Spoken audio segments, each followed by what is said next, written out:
dünya tarihine yön veren, görkemiyle yüzyıllarca hüküm süren bir imparatorluk.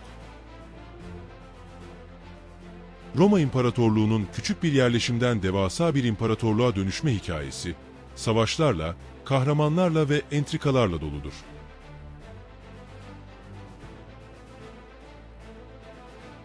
Bu belgeselde, Roma'nın kuruluşundan çöküşüne kadar uzanan büyüleyici bir yolculuğa çıkıyoruz.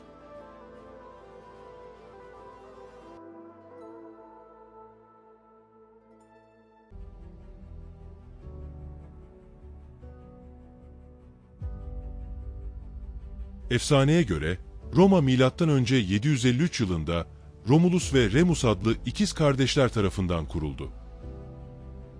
Bir kurt tarafından büyütülen iki kardeşin kaderi, Roma'nın temellerini atmakla yazılmıştı.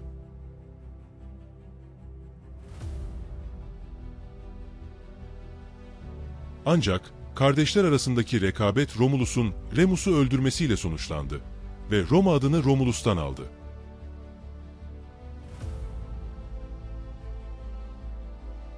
İlk yıllarında bir krallık olan Roma, zamanla halkın yönetime katılımını artıran bir imparatorluğa dönüştü.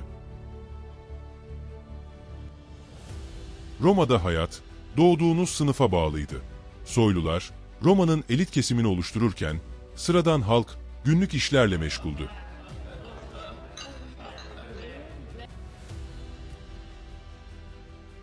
Her şeyden mahrum olan köleler, genellikle ağır işlerde çalıştırılır ve soyluların hizmetkarlıklarını yaparlardı. Roma halkı, hamamlardan sokak satıcılarına, devasa arenalardan tiyatrolara kadar pek çok eğlence ve sosyalleşme alanına sahipti.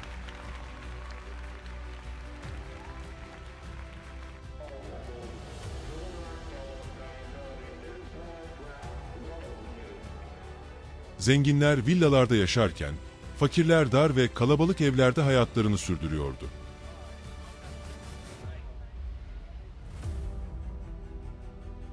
Yemek kültürü de sınıfsal farklarla şekilleniyordu. Soylular lüks yemekler ve şarap tüketirken, halk daha basit gıdalarla yetiniyordu.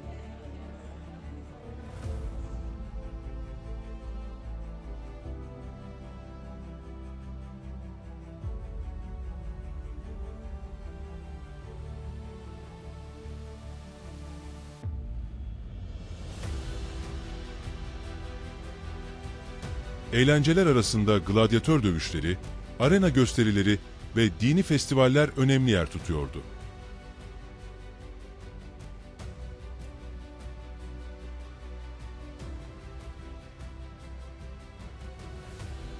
Roma kadınları doğrudan siyasi güce sahip olmasalar da, varlıklı veya nüfuzlu ailelerden gelenler özel müzakereler yoluyla etki gösterebilmişlerdir.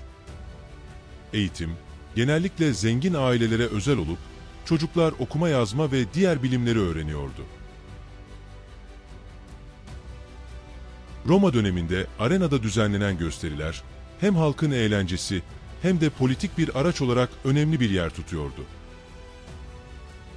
Bu gösteriler, özellikle Roma İmparatorluğu'nun zirveye ulaşmasıyla daha büyük ve gösterişli hale geldi.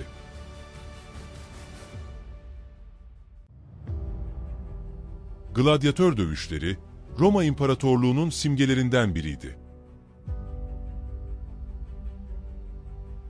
Bu dövüşlerde köleler, suçlular veya savaş esirleri gladyatör olarak arenada savaşırlardı. Roma'da bazen tarihi savaşların ve önemli zaferlerin yeniden canlandırılması da arenada yapılan etkinlikler arasındaydı.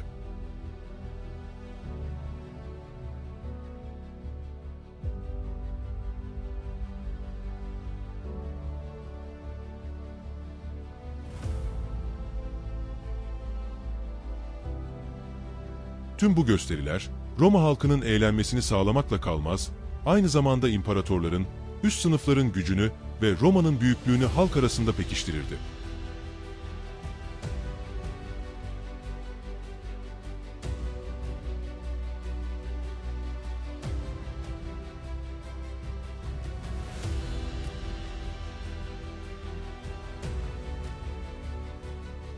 Antik Romalıların dini çok tanrılıydı ve büyük ölçüde Yunan mitolojisinden etkilenmişti. Ancak Romalılar, Yunan tanrılarını kendi kültürlerine uyarlayarak onlara farklı isimler verdiler.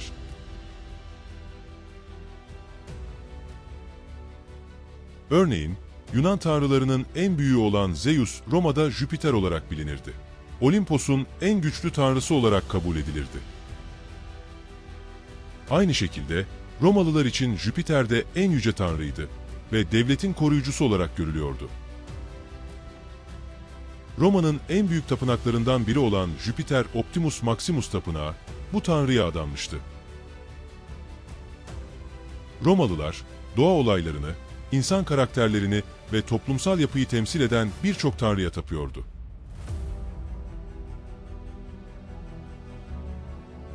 En önemli tanrılar arasında Zeus tanrıların kralı, göklerin ve yıldırımların tanrısı, Ares savaş tanrısı, Afrodit aşk ve güzellik tanrıçası ve Poseidon okyanus tanrısı bulunuyordu.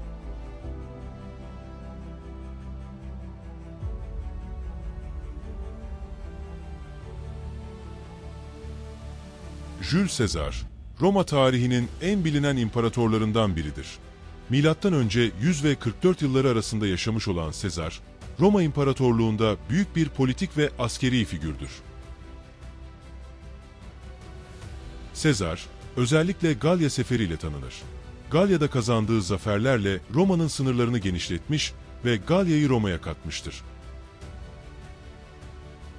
Milattan önce 49 yılında Rubikon Nehri'ni geçerek iç savaş başlatmış ve sonunda Roma'da mutlak hükümdar olmuştur. Caesar, Roma takvimini reforme ederek Julian takvimini oluşturmuştur. Mısır tahtı için mücadele eden Kleopatra, Sezar'la görüşmüş, Sezar'ın ona verdiği destekle tahta çıkmıştır. Ancak Roma'da Kleopatra'nın varlığı büyük tepkilere yol açarak Sezar'ın suikaste kurban gitmesine neden olmuştur.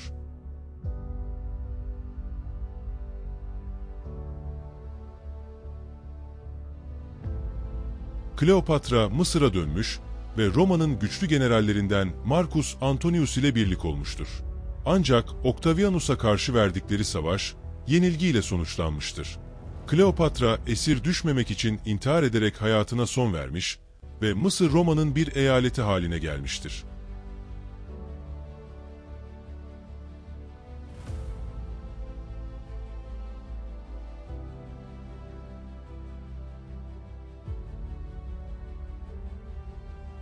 Romalılar, imparatorları da tanrılaştırırdı. Jules Caesar, ölümünden sonra Senato tarafından tanrı ilan edilmiştir.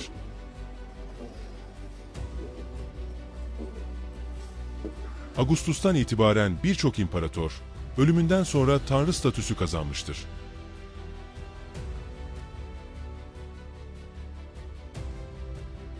IV. yüzyılda İmparator 1. Konstantin, Hristiyanlığı destekleyerek Roma'nın resmi dini haline gelmesini sağladı.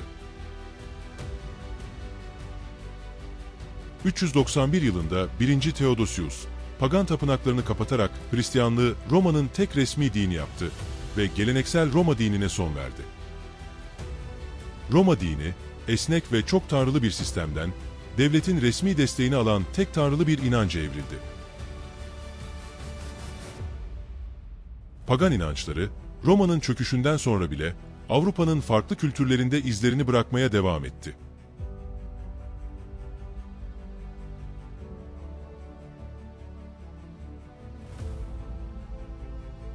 Roma'nın ilk imparatoru olan Augustus, Roma İmparatorluğu'nun kuruluşunu simgeler.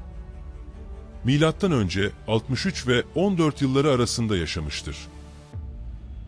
Önceleri Octavianus olarak bilinen Augustus, Sezar'ın evlatlık oğlu olarak Roma İmparatorluğu'nu kurmuş ve kendisini ilk imparator yapmıştır. Bu dönemde Roma'nın sınırları güvence altına alınmış, tiyatro ve eğlenceye dayalı etkinliklerle halkın refahı artırılmıştır. Augustus, Roma'nın siyasi yapısını reforme ederek monarşiyi sağlamlaştırmıştır.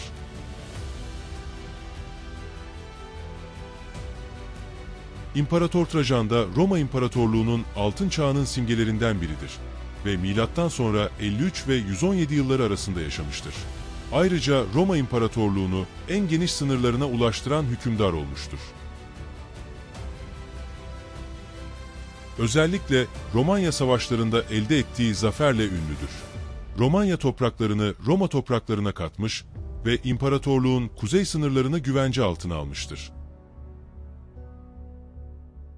İmparator Trajan, milattan sonra 100'lü yıllarda dünyanın ilk alışveriş merkezini inşa ettirdi.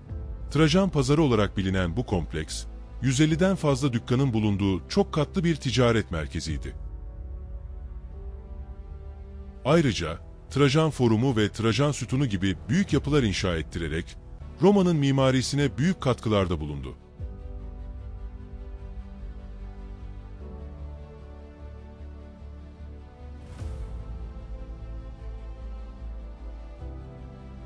Marcus Antonius, Jules Caesar'ın sağ kolu olarak bilinir.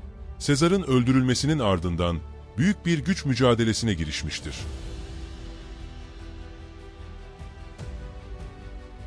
Sezar'ın ölümünden sonra ikinci triumviratı kurmuş ve Roma'nın doğusunda önemli askeri zaferler kazanmıştır. Ancak Actium Savaşı'nda Jules Caesar'ın evlatlık oğlu Octavianus'a karşı yenilmiştir. Bu yenilgiden sonra savaşta öldüğü söyleniyor. Bu komutanlar, Roma'nın askeri ve siyasi gücünü pekiştiren figürlerdir ve her biri Roma İmparatorluğu'nun şekillenmesinde önemli bir rol oynamıştır.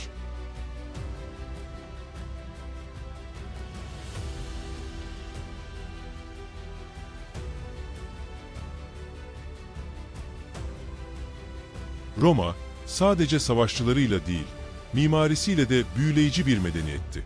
Roma'nın en görkemli yapılarından biri Pantheon'dur. Tanrılara adanan bu tapınak, mimari harikalar arasında yer alır. Antik Roma'da mabetler, dini inançların ve Roma kültürünün önemli bir parçasıydı. Bu yapılar, tanrılara ve tanrıçalara ibadet etmek için inşa edilmişti ve genellikle Roma'nın çeşitli tanrılarına adanmışlardı. Pantheon, tüm tanrılara adanmış bir tapınak olarak tasarlanmış olup, kubbesi ve mimarisiyle Roma'nın mühendislik başarısını simgeliyordu. İçindeki muazzam dairesel kubbe, modern mühendislik ve tasarım üzerinde büyük etki bırakmıştır. Roma'nın en önemli tanrısına adanmış olan Jüpiter Tapınağı, Roma Forumu'nda yer alıyordu ve Roma İmparatorluğu'nun gücünü ve Jüpiter'in mutlak egemenliğini simgeliyordu.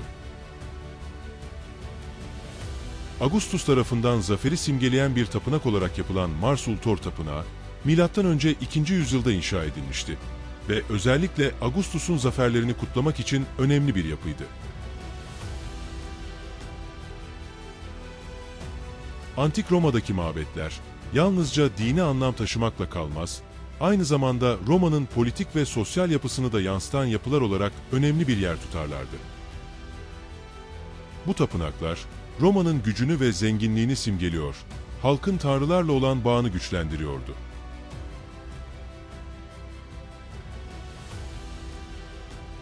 Her büyük medeniyetin bir yükselişi ve düşüşü vardır. İç savaşlar, ekonomik krizler ve barbar akınları imparatorluğu zayıflattı.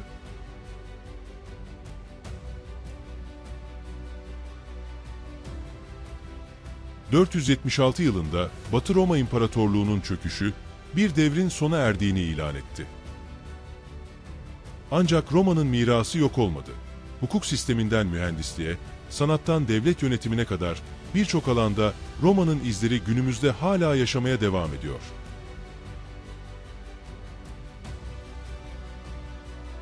Bu imparatorluk sadece geçmişin bir parçası değil, günümüz dünyasını şekillendiren bir miras.